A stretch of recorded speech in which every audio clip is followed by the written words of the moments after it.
Praise the Lord.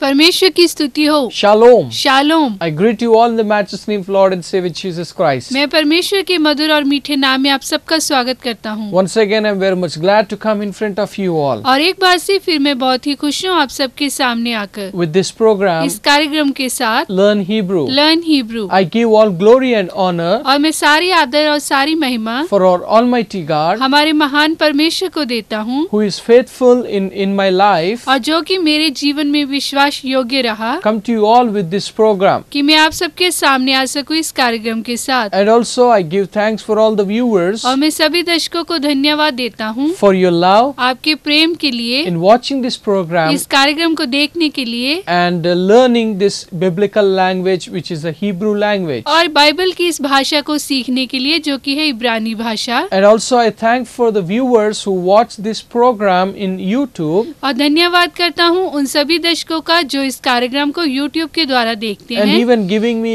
of your suggestions and feedback even through the YouTube programs. और वो YouTube programme के द्वारा मुझे अपने सुझाव और अपने फीडबैक को देते हैं। So may the Lord continuously bless you all और परमेश्वर लगातार आप सबको आशीष करता रहे as you watch this program. जैसे कि आप इस कार्यक्रम को देखते हैं। Well, we have been learning about और जैसे कि हम सीख रहे हैं the names of the Bible books. और बाइबल की किताबों के नाम को, We have learned about the Tanakh, और हमने तनाक को सीख लिया है which is the Old Testament, और जो कि है पुराना नियम। where we have learned about the classification of the Old Testament books. और जब हमने पुराने नियम की किताबों के वर्गीकरण को सीखा And also we have learned what each book is called in the Old Testament. और हमने वहाँ पे सीखा कि हर एक किताब के नाम को पुराने नियम में क्या कहा जाता है। And then we have begun about learning the New Testament और books, फिर हमने शुरू किया नए नियम की किताबों के नाम को सीखना, which the New Testament is known as. और नए नियम को कहा जाता है, It is said as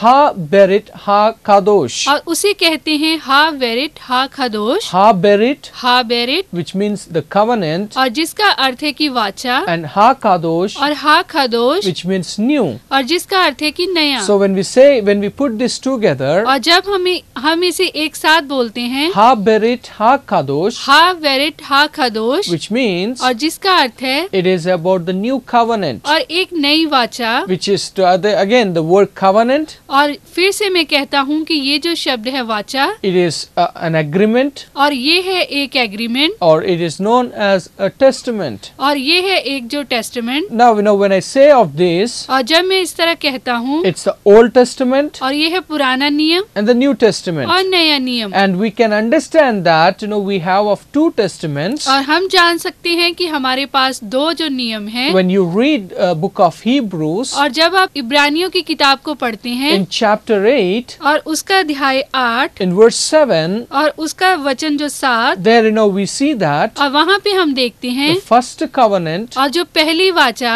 or the old covenant, और जो पुरानी वाचा। and then when we come into the Hebrews chapter 8 verse 8, और जब हम देखते हैं इब्रानियों अध्याय 8 उसका वचन 8 को, and there we see that it's a new covenant. और वहाँ पे हम देखते हैं नई वाचा So that's को। what basing on the book of Hebrews और इब्रानियों की किताब के आधार के ऊपर chapter 8 और अध्याय 8 verse 7, और उसका वचन 7, we understand that there is the old covenant or the first covenant, और वहाँ पे हम जान पाते हैं पुरानी वाचा को, which is the Old Testament. और जो कि है पुराना नियम। And when you read in the Hebrews chapter 8 verse 8, और जब आप पढ़ते हैं इब्रानियों अध्याय 8 उसका वचन 8 को, and there we see it is the new covenant. और वहाँ पे हम पाते हैं नई वाचा को। And remember that और याद करें, in the last और episode पिछले कार्यक्रम में I told you और मैंने आपको बताया था that कि there are 8 covenants that we see in the Bible. और बाइबल में हम 8 वाचाओं को देखते हैं। The 8 covenants that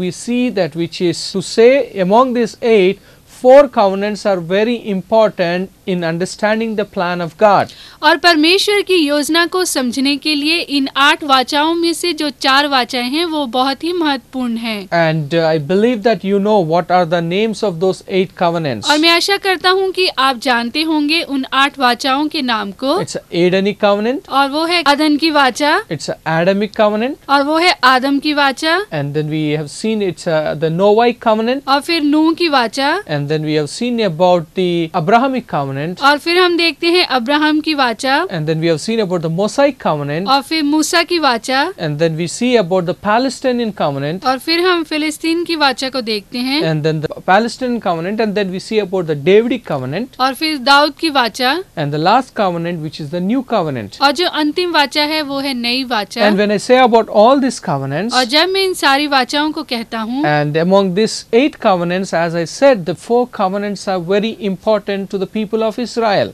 और जैसे कि मैंने आपको बताया कि इन 8 वाचाओं में से जो 4 वाचाएं हैं वो इज़राइल के लोगों के लिए बहुत महत्वपूर्ण है। It's Abrahamic covenant, और वो है अब्राहम की वाचा, it's a Palestinian covenant, और पैलेस्टाइन की वाचा, it's a Davidic covenant, और दाऊद की वाचा, and it's a new covenant. और नई वाचा। Because in Abrahamic covenant, क्योंकि अब्राहम की वाचा में, and we have of these 3 covenants. और हमारे पास ये 3 वाचाएं So हैं। when I say about the Palestinian covenant, और जब मैं कहता हूँ पैलेस्टीन वाचा, it is talking about the land. और ये बात करती है भूमि के बारे It's a में, promised land. और वायदे की भूमि। When I say about the Davidic covenant, और जब मैं कहता हूँ दाऊद की वाचा, it talks about the descendants. और वो बात करती है वंशज के बारे में। And when I say about the new covenant, और जब मैं कहता हूँ नई वाचा, it talks about the blessing. और वो बात करती है आशीष के बारे में। So all these 4 covenants which are very important to the people of Israel. और जी ये 4 वाचाएं इज़राइल के लोगों के लिए बहुत ही महत्वपूर्ण है। But when I say about the old covenant, और जब मैं कहता हूँ कि पुरानी वाचा, and this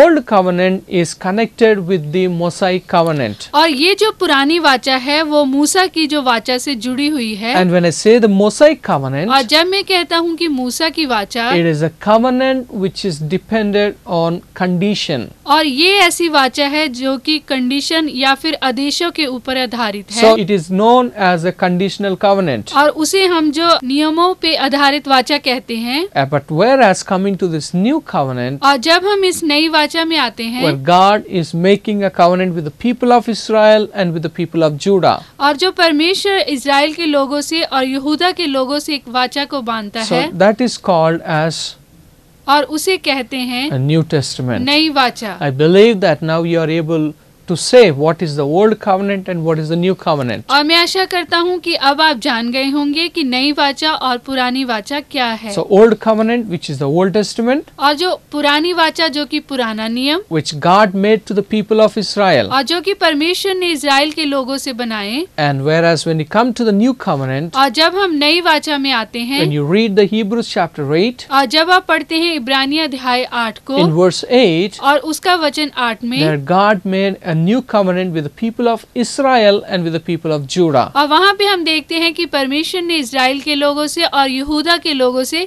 नई वाचा को बांधा। And even we have seen that और हमने देखा था, the New Testament has 27 books. और जो नए नियम में हम 27 किताबों को पाते हैं, And this is divided into 5 sections. और उन्हें जो 5 भागों में बांटा गया We है, have seen it as the Gospels, और हमने वहाँ पे देखा था गॉस्पेल को, and we have seen the historical book, और ऐतिहासिक किताबें, and we have seen there is the Pauline epistles, और पौलुस की पत्रियां, and we have seen the general epistles, और general epistles, and a book of prophecy, which is the book of Revelation. और जो भविष्यवाणी की किताब जो कि है प्रकाशित व्याख्या की किताब। And when we study this the New Testament, और जब हम इस नए नियम का अध्ययन करते हैं, it is again one of the important thing that we have to keep in mind. और फिर से ये बहुत ही जरूरी बात है जो हमें अपने ध्यान में रखनी होगी। In this New और Testament, इस नए नियम में 3 books are known as और 3 किताबें जो जानी जाती हैं the transitional books. और उन्हें कहते हैं बदलाव की किताबें। I say that there are 3 books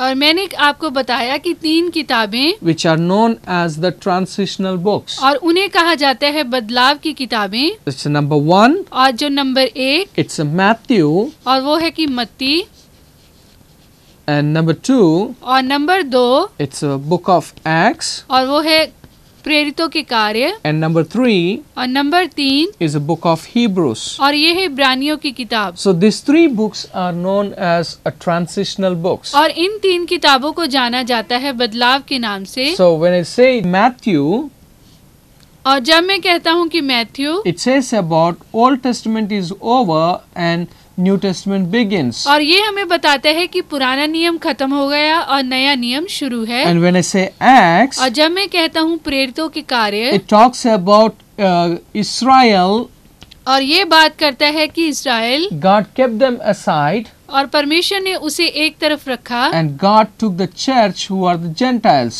और परमेश्वर ने चर्च को लिया जो कि अन्य जाति है। And now when I say Hebrews, और जब मैं कहता हूँ कि इब्रानियों, so church is raptured और जो चर्च का जो कलीसिया का रैप्चर हुआ and then Israel come back into the plan of God. और फिर से जो इस्राएल परमेश्वर की योजना में वापस आया। So please understand, और कृपया इसे समझिए, in the New Testament, और जो नया नियम Ha-berit, हा बेरिट Ha-kadosh, हा खदोश, which is the new covenant or the New Testament. और जो कि है नई वाचा या नया नियम, So this as 3 transitional books. और ये है जो 3 बदलाव की किताबें, It's about Matthew, और ये है मत्ती, which is the first book of the New और Testament, जो कि नए नियम की पहली किताब है, and where it says about और वो कहती है Old Testament is over और जो पुराना नियम खत्म हो गया and the New Testament began. और जो नया नियम शुरू हुआ। And now when I say Old Testament is over, New Testament began, और जब मैं कहता हूँ कि पुराना नियम खत्म हुआ और नया नियम शुरू हुआ, which means Old covenant is over and the New covenant began.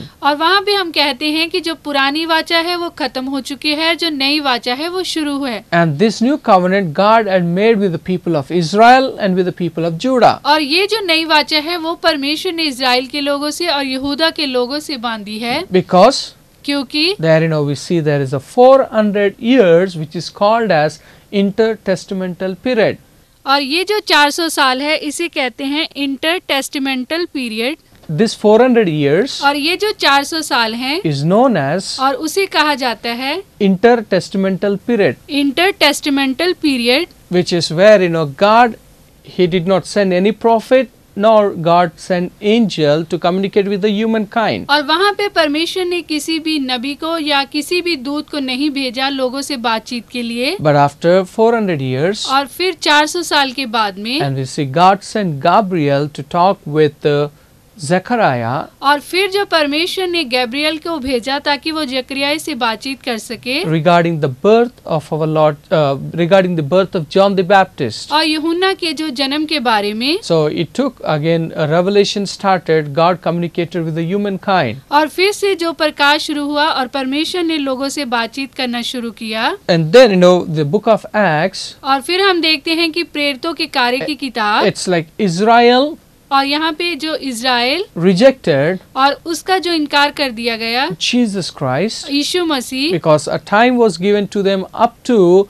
Acts chapter 7. क्योंकि उन्हें जो टाइम दिया गया था वो था प्रेरितों के कार्य 7 तक, And where they have killed Stephen, और वहाँ पे उन्होंने जो स्टीफन को मारा, and then God turned to the Gentiles. और जो परमेश्वर जो अन्य जातियों की ओर मुड़ा। So it is about God's send message to Judah and Samaria और परमेश्वर ने यहूदा और समरिया को संदेश भेजा through Philip.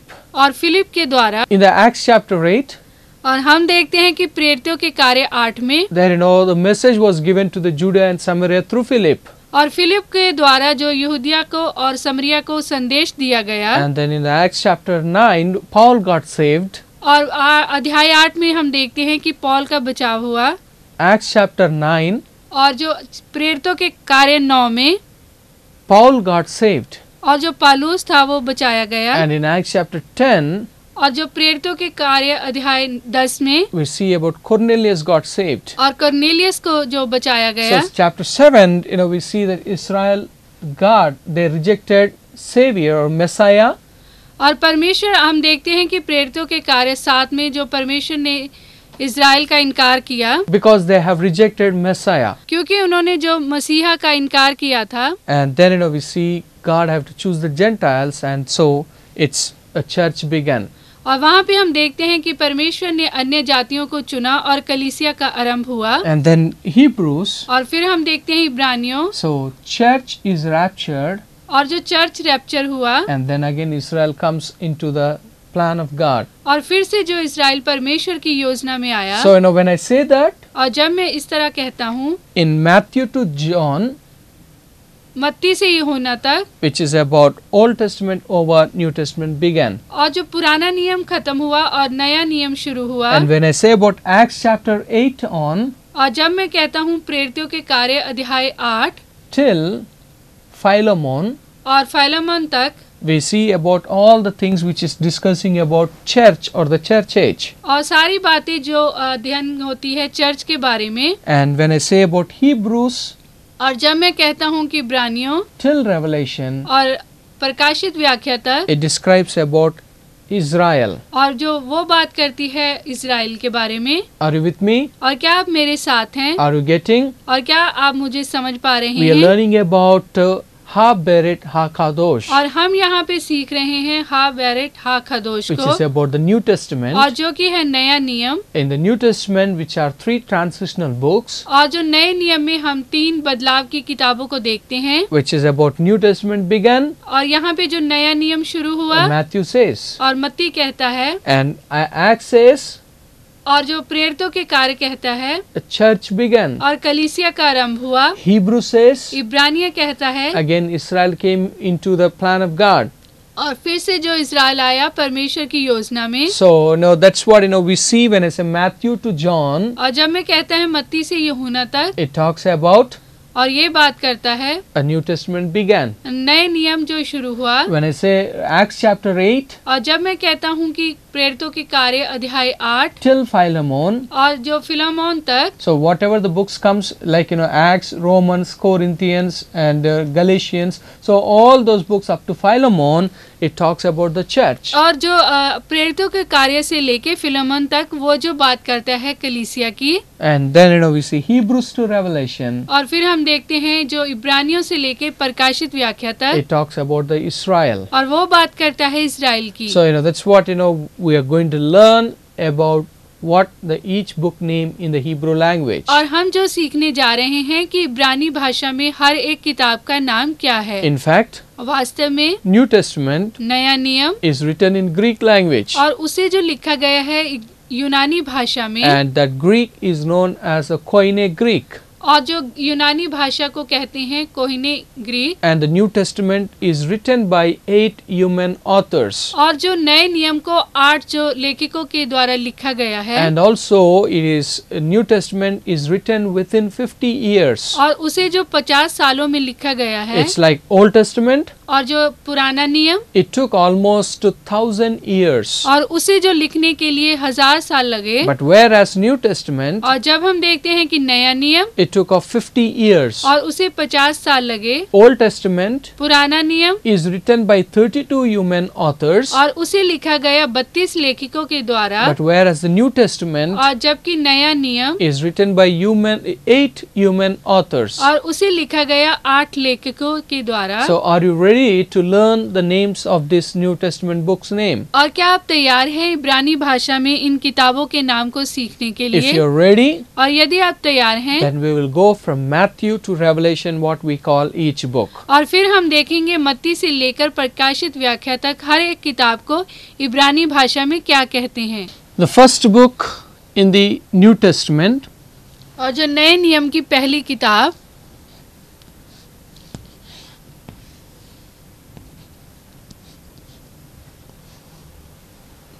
which is Matthew, और जो कि है मत्ती.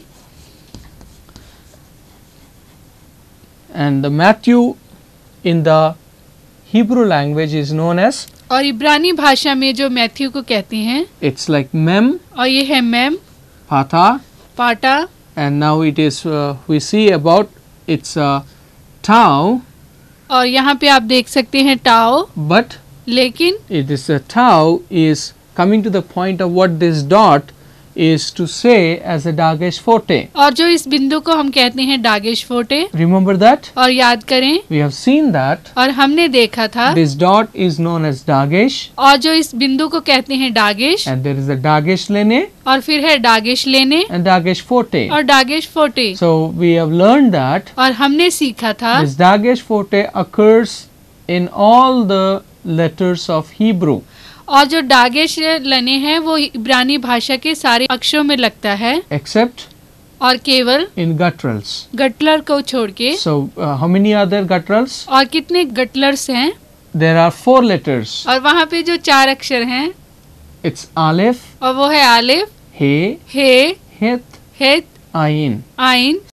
So when I say this, even this Dagesh forte occurs in this letter Begat Kepat. और ये जो डागेश फोटे है बेगात के पास अक्षरों में लगता है। So now when I say this one, it becomes as double T. और यहाँ पे जो ये डबल टी है And now we come to a point of Kamix और ये है कामिक्स and then Yod. और फिर योद So it is to say Matya, और ये है मत्या which means Matthew. और जिसका अर्थ है कि मत्ती। So Matya, मत्या Matya, which is to say it's a Matthew. और जिसका अर्थ है कि मत्ती। And when I say Matthew, और जब मैं कहता हूँ कि मत्ती in the Hebrew language or in the Greek language, the meaning of Matthew, और इब्रानी भाषा में या यूनानी भाषा में मत्ती का अर्थ है which means gift. और जिसका अर्थ है कि उपहार। So it's a gift. और ये है एक उपहार। And we know that Matthew was a tax collector. और हम जानते हैं कि जो मत्ती था वो चुंगी लेने वाला था। And everyone they used to reject or speak against this tax collector. और हर कोई जो इस मत्ती के जो विरोध में बात करता था Because they were tax collectors. क्योंकि वो एक चुंगी लेने वाला था। But yet we see that he was called by God. और फिर भी जो उसे परमेश्वर के द्वारा बुलाया गया Jesus had called him. और यीशु मसीह ने उसे बुलाया। When we read in the Matthew Gospel chapter 10 and we understand that he was called by our Lord Jesus Christ. और जब हम पढ़ते हैं मत्ती अध्याय 10 को वहाँ पे हम देखते हैं कि यीशु मसीह ने उसे बुलाया। And we see that he is one of the disciple of our Lord Jesus Christ. और हम देखते हैं कि वो हमारे प्रभु यीशु मसीह का एक चेला था। And this Matthew, और ये जो मत्ती है he portrayed Jesus Christ और उसने यीशु मसीह को दर्शाया as a king of the Jews. और यहूदियों के राजा के रूप में। And when we read this Gospel of Matthew, और जब हम जो मत्ती सुसमाचार को पढ़ते हैं and he have quoted, और उसने जो कोटेड किया, he have quoted most of the Old Testament references. और उसने जो ज्यादातर पुराने नियम के वचनों का उपयोग किया to say that Jesus is a fulfillment. और यीशु मसीह जो पूरा करने वाला है। Jesus is a fulfillment of what is said about him in the Old Testament. और जो बातें पुराने नियम में उसके बारे में लिखी गई है वो उनको पूरा करने वाला है। So that's what we see that Matthew is the one that who portrays Jesus as king. और हम देखते हैं कि मत्ती एक इस तरह का व्यक्ति था जिसने यीशु मसीह को एक राजा के रूप में दर्शाया। And he is written to the Jews. और उसने यहूदियों को लिखा। So to say that Jesus is the king of the Jews. और उसने कहा कि यीशु मसीह यहूदियों का राजा है। And that's what as a king he had authority over the nature. और जो एक राजा होने के कारण उसका जो कुदरत के ऊपर अधिकार है। As a king that he had a authority over the sickness. और जो बीमारी के ऊपर उसका अधिकार है। As a king that he had authority over casting of the demons. और जो एक राजा होने के कारण दुष्ट आत्माओं को निकालने के ऊपर उसका अधिकार है। As a king that he had authority of sending the disciples. और जो एक राजा होने के कारण जो चेलों को भेजने के ऊपर उसका अधिकार है। So when I say Matthew, और जब मैं कहता हूँ कि मत्ती, which means gift, और जिसका अर्थ है कि उपहार, and the Hebrew name for him, और इब्रानी भाषा में उसका नाम है, it's a Mattia, और Mattia which means is a gift, और मत्या जिसका अर्थ है कि एक उपहार। and we see that he portrayed Jesus Christ as a king of the Jews. और हम देखते हैं कि उसने यीशु मसीह को यहूदियों के राजा के रूप में दर्शाया। And he have shown Jesus as a son of David. और उसने दिखाया कि यीशु मसीह दाऊद का पुत्र है। And now the second book that we see in the New Testament. और जो नए नियम की हम दूसरी किताब को देखते हैं,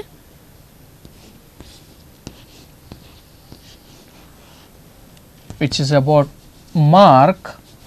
और जो कि है मरकुस। And we see the Mark in the Hebrew language. और हम देखते हैं कि इब्रानी भाषा में जो मरकुस है, it's a mem, और ये है मेम, pata, पाटा, resh, रेश। and we see about this Sheva, sheva, which is a silent Sheva, जो कि है silent sheva, and then Kof, kof, and then Holem, holem, and final form of Mem. और mem की final So form. we say it is as Markum. और ये है मार्कुम, Markum, and we see that he presented Jesus Christ और हम देखते हैं कि यीशु मसीह को उसने दर्शाया as a servant और एक दास के रूप में, or as the ox. और एक बैल के रूप में, he portrayed Jesus Christ where, you know, as a servant there is no genealogy, और दास जिसकी कोई भी वंशावली नहीं, there is no information about his birth, और उसके जो जन्म की कोई जानकारी नहीं, but, you know, we see a servant who have begun of his service. और एक सेवक जिसने अपनी सेवकाई को शुरू किया. And we know that Mark is written to the suffering people.